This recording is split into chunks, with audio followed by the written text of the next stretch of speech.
So guys, पिछले video में हम यहाँ तक पढ़ चुके थे। ये आपको मैंने एक टेबल लर्न करने को दिया था जो कि आपने किया होगा, और अगर नहीं किया तो अब आप लर्न कर लें उसको, क्योंकि इसके बिना आप रे डायग्राम नहीं बना पाएंगे।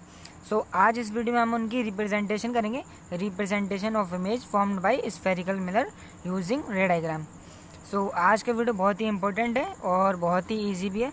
सो अभी तक जिन्होंने चैनल को सब्सक्राइब नहीं किया तो सब्सक्राइब ज़रूर कर दें, क्योंकि आप हमारे चैनल से साइंस का फुल कोर्स पढ़ पाएंगे। तो चलिए आज का वीडियो स्टार्ट करते हैं। सो आज इस वीडियो में हम पढ़ेंगे representation of image formed by spherical mirror using ray diagram. So आज इमेज का रिप्रेजेंटेशन करेंगे यूजिंग रे डायग्राम, यानी रे डायग्राम को यूज़ करके। चलिए स्टार्ट करते हैं। We can also study the formation of image by spherical mirror by drawing ray diagram. So हम इसमें फॉर्मेशन ऑफ इमेज पढ़ेंगे बाय स्फेरिकल मिरर, और किसकी मदद से? रे डायग्राम की मदद से। Consider an extended object of finite size place in front of spherical mirror. So अब हम इसमें एक ऑब्जेक्ट को कंसिडर करेंगे और जिसको हम स्फेरिकल मिरर के फ्रंट में रखने वाले हैं। Each small portion of the extended object acts like point source. So जब जब हम ऑब्जेक्ट की पोजीशन को चेंज करेंगे तो वो एक पॉइंट सोर्स के तरह एक्ट करेगा, ठीक है। An infinite number of rays originate from each of this point. और जिस पॉइंट पर हमारा ऑब्जेक्ट रखा होगा वहाँ से इनफिनाइट नंबर, यानी बहुत सारी नंबर ऑफ रेज आ रही होंगी उसी पॉइंट से। सो जहाँ पर हमारा ऑब्जेक्ट रखा होगा उसी जगह से इनफिनाइट नंबर ऑफ रेज आ रही होंगी, वहाँ से ओरिजिनेट हो रही होंगी। To construct the ray diagram in order to locate the image of an object. So अब हम जो रे डायग्राम कंस्ट्रक्ट करेंगे उसमें जो ऑब्जेक्ट को इमेज की लोकेशन है ऑफ एन ऑब्जेक्ट उसको लोकेट करेंगे। An arbitrarily large number of rays emanating from point could be consider. अब जहाँ जो पॉइंट हम कंसिडर करेंगे वहाँ से बहुत सारी, यानी बहुत सारे अमाउंट में रेज आ रही होंगी, ठीक है। हाउएवर, हालांकि it is more convenient to consider only two रे।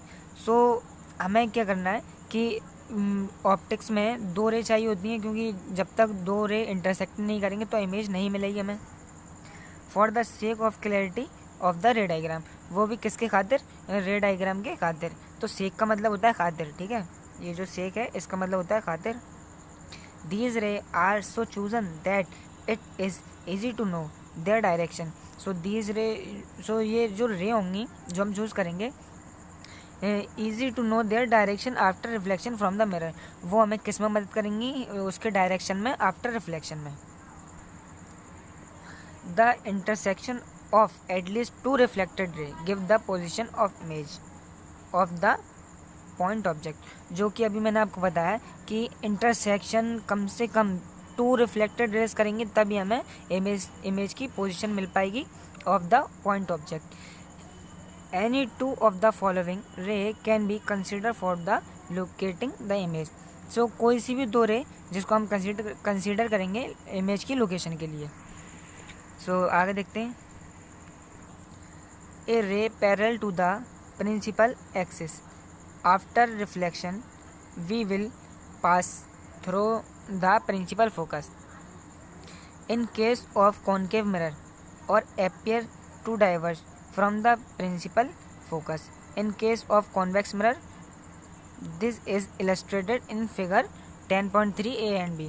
So ये जो हमारा रूल है वो क्या कहता है कि अगर कोई रे है प्रिंसिपल एक्सिस के पैरेलल आ रही है, यानी ये हमारा प्रिंसिपल एक्सिस है, अब ये डायग्राम की मदद से देख सकते हैं, और ये हमारा इंसिडेंट रे, यानी अगर कोई रे प्रिंसिपल एक्सिस के पैरेलल आ रही है बिल्कुल, तो वो कहाँ से जाएगी? वो जाएगी हमारी फोकस से, वो जाएगी बिल्कुल फोकस से, ठीक है।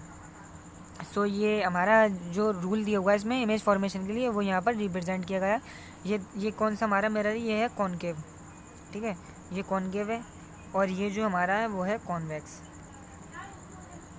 ठीक है। आपको ये तो डिफरेंस पता ही होगा इन दोनों में। सो अब हम कॉन्वेक्स मिरर के केस में देखते हैं कि अगर कोई रे पैरेलल आ रही है प्रिंसिपल एक्सिस के, तो वो कहाँ से जाएगी? वो हमारी फोकस से जाएगी, जो कि अभी हमने देखा। सो ये हमारी प्रिंसिपल एक्सिस, ठीक है, और ये रे आ रही है कुछ इसके पैरेलल इस तरीके से, और ये कहाँ से गई, फोकस से। सो ये हमारी प्रिंसिपल एक्सिस और ये रे आ रही है। सो ये रिफ्लेक्ट होने के बाद ये डाइवर्ज हो जाएगी रे। क्यों? क्योंकि जो मिरर है वो कर्व है, तो वो अब रिफ्लेक्शन के बाद अब इसके पार तो जा नहीं सकती, क्योंकि रिफ्लेक्टिंग सरफेस इधर है, पीछे तो रहेगा हमारा, तो इसके पार भी नहीं जा सकती। सो रिफ्लेक्ट होके वो कुछ इस तरीके से डाइवर्ज हो जाएगी। लेकिन जब हम इसको पीछे मीट कराएंगे, इसको जब पीछे मीट कराएंगे तो ये फोकस से पास होकर जाएगी। सो ये भी हमें क्लियर हो चुका। आगे देखते हैं। तो दूसरा जो हमारा लॉ है वो ये कहता है a ray passing through the principal focus of concave mirror.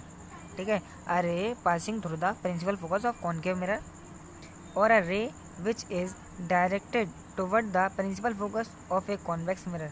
After reflection, we will emerge parallel to the principal axis. This is illustrated in figure 10.4 AB. So ये रूल क्या कहता है हमें कि अगर कोई रे प्रिंसिपल फोकस से पास कर रही है तो वो आफ्टर रिफ्लेक्शन वो पैरेलल हो जाएगी। ठीक है, और इससे ऊपर वाले में आपने क्या पढ़ा था कि अगर कोई फोकस से अगर कोई रे प्रिंसिपल एक्सिस के पैरेलल आती है तो वो फोकस से पास हो जाती है। तो ये जस्ट इसका उल्टा है।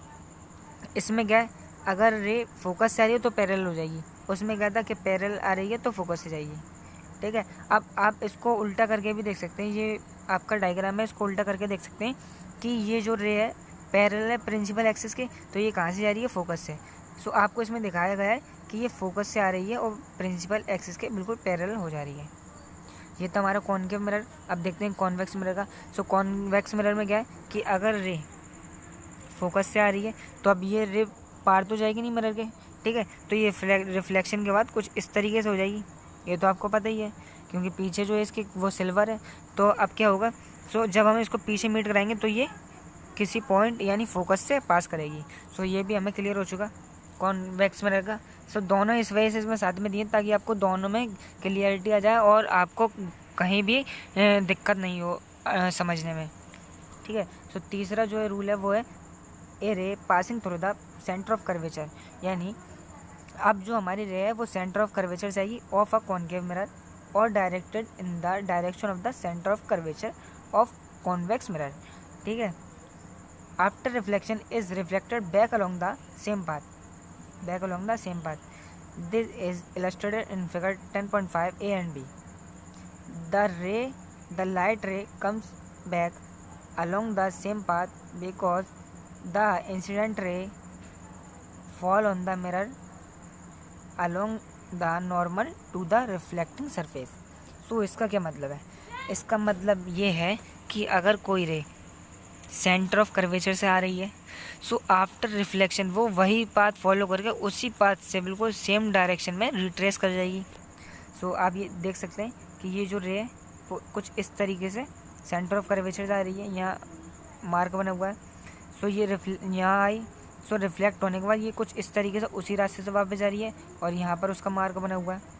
ठीक है, तो आप फिगर में तो देख ही रहे हैं कि ये जो रे है वो सेंटर ऑफ कर्वेचर से आ रही है तो उसी रास्ते से वापस चली जा रही है। अब देखते हैं हम कॉन्वेक्स मिरर में। जो कॉन्वेक्स मिरर में क्या है, सेंटर ऑफ कर्वेचर ये है, इसके पीछे होता है, ये तो आपको पता है। तो रे कुछ इस तरीके से आएगी। ठीक है, और रिफ्लेक्ट होने के बाद ये इसी रास्ते से वापस चली जाएगी। अब ये फोकस तो हमारा इसके पीछे है और सेंटर ऑफ कर्वेचर ही पीछे है कॉन्वेक्स मिरर में, उसके मिरर के पीछे होता है, क्योंकि कॉन्वेक्स मिरर जो होता है कुछ इस तरीके से काटा जाता है। तो इसका अगर ये टुकड़ा हम लें तो अगर इसको पूरा सर्किल बनाया जाए तो इसका जो रेडियस आएगा यानी सेंटर ऑफ कर्वेचर वो तो इस साइड ही आएगा, इस साइड तो आने वाला नहीं। ठीक है, तो इसका जो फोकस और सेंटर ऑफ कर्वेचर वो इस साइड है। तो अब क्या होगा, क्योंकि ये रे तो है जो अभी सेंटर ऑफ कर्वेचर तक तो पहुंची नहीं है, तो इसमें क्या होगा, जब हम इसको पीछे बैक अलोंग करेंगे यानी पीछे खींचेंगे इस रे को, तो मिरर को लगेगा कि रे कहाँ से आ रही है, वो आ रही है हमारी सेंटर ऑफ कर्वेचर से। तो वो उसी पाथ को फॉलो करते हुए रिट्रेस कर जाएगी और उसी रास्ते से वापस चली जाएगी। सो ये थे हमारे कुछ बेसिक 3 रूल। और ये चौथा जो रूल है वो तो आपका वो लॉज ऑफ रिफ्लेक्शन वाला ही है कि अगर आपकी इंसिडेंट रे रिफ्लेक्शन के बाद जो रिफ्लेक्ट हुई है तो वो उसका जो इंसिडेंट रे का एंगल है वो रिफ्लेक्टेड रे के एंगल के बराबर होगा। यानी ये तो मैंने आपको पढ़ाया था, angle of incident equal to angle of reflection. बस इसमें ज़्यादा कुछ है नहीं, आप इसको पढ़ लें। ठीक है, आगे देखते हैं। Remember that remember that in all the above case the laws of reflection are followed. तो अब आपको एक बात ध्यान रखना है कि जितने भी यहाँ केस हैं उन सब में लॉज ऑफ रिफ्लेक्शन को फॉलो किया गया है। At the point of incidence the incident ray is reflected in such a way that angle of reflection equal to the angle of incidence. So जो आपका चौथा वाला रूल है वो शो करा रहा है यहाँ पे कि angle of incident angle of reflection के बराबर होगा। यहाँ आप देख भी रहे हैं आई इक्वल आर।